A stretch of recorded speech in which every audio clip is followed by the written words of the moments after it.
بسم اللہ الرحمن الرحیم۔ آج کا واقعہ حضرت فاطمہ الزہرا کی چادر کا ہے۔ حضرت فاطمہ الزہرا خاتم النبیین حضرت محمد صلی اللہ علیہ وآلہ وسلم کی بیٹی ہیں اور شیر خدا حضرت علی رضی اللہ تعالیٰ عنہ کی بیوی ہیں۔ حضرت بی بی فاطمہ کی بہت چھوٹی عمر میں شادی ہو گئی۔ آپ کے گھر میں صرف ایک اونٹ کی کھال تھی جس کے اوپر اونٹ سارا دن چارہ کھاتا اور رات کو آپ اس کو بستر کے طور پر استعمال کرتی۔ حضرت بی بی فاطمہ سارا دن گھر کے اور بچوں کے کام کرتی اور رات کو اللہ تعالیٰ کی عبادت کرتی۔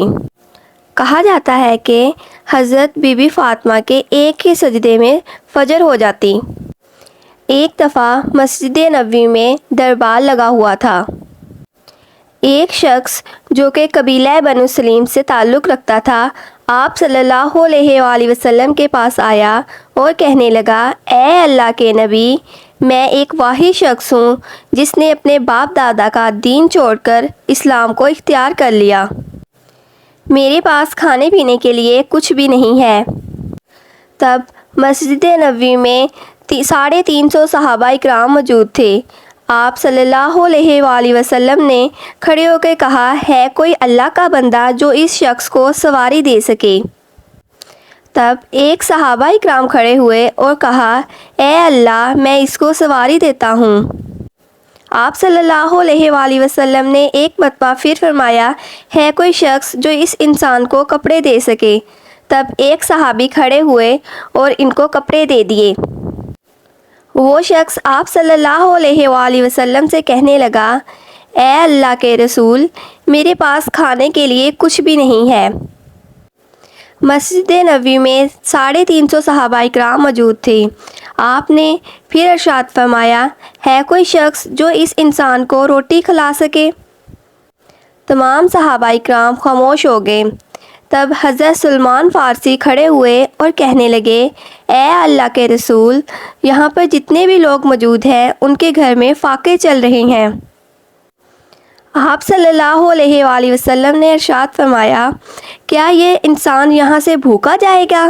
تب حضرت سلمان فارسی کھڑے ہوئے اور کہنے لگے، اے اللہ کے رسول، میں اس انسان کی کھانے کی ذمہ داری لیتا ہوں۔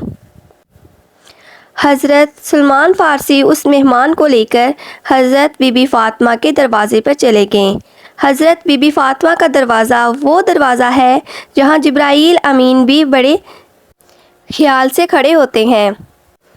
حضرت سلمان فارسی نے حضرت بی بی فاطمہ سے اس مہمان کے کھانے کی بات کی تو حضرت بی بی فاطمہ نے کہا، اے چچا جان، اس مہمان کو کسی بہانے سے لے جاؤ، میرے شہزادوں نے بھی 4 دن سے کھانا نہیں کھایا۔ حضرت سلمان وہاں پر کچھ دیر کھڑے رہے تو حضرت بی بی فاطمہ الزہرا نے کہا، اے چچا جان، اس مہمان کو اپنے سے الگ کر دو۔ جب حضرت سلمان نے اس مہمان کو اپنے سے الگ کیا تو حضرت بی بی فاطمہ نے کہا، اے چچا جان، یہ میری چادر لے جائیں اور سامنے ساہون یہودی کا گھر ہے وہاں پر بیچ کر کچھ اناج لے آئیں۔ حضرت سلمان کی آنکھوں میں آنسو آ گئے۔ تب بی بی فاطمہ الزہرا نے پردے کی آڑ سے چادر حضرت سلمان کو دی۔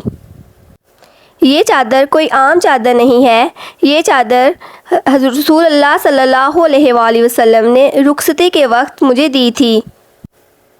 حضرت سلمان حضرت بی بی فاطمہ الزہرا کی چادر کو لے کر ساہون یہودی کے گھر چلے گئے اور کہنے لگے، اے ساہون، آج میں تمہارے لیے بہت منافع کا سودا لے کر آیا ہوں، یہ چادر رکھ لو اور اس کے بدلے میں کچھ اناج دے دو۔ یہ چادر رسول خدا صلی اللہ علیہ وآلہ وسلم کی بیٹی حضرت فاطمہ الزہرا کی چادر ہے۔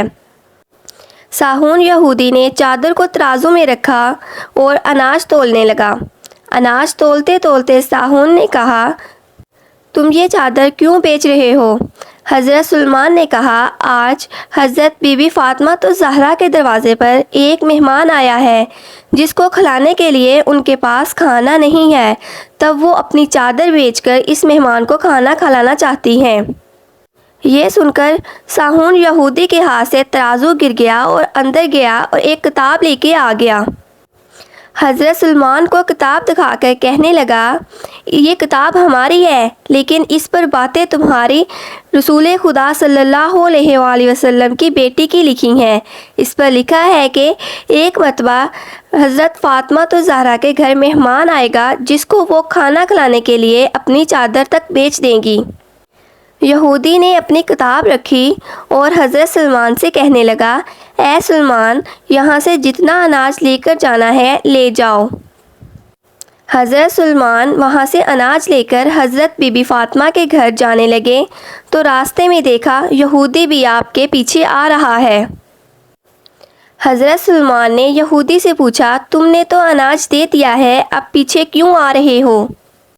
یہودی نے کہا تمہارا تو کام ہو گیا لیکن مجھے اپنے حبیب رسول خدا صلی اللہ علیہ وآلہ وسلم کے پاس لے جاؤ۔ حضرت سلمان فارسی نے اناج حضرت فاطمہ زہرا کے گھر میں رکھا اور اس یہودی کو رسول اللہ صلی اللہ علیہ وآلہ وسلم کے گھر لے گئے۔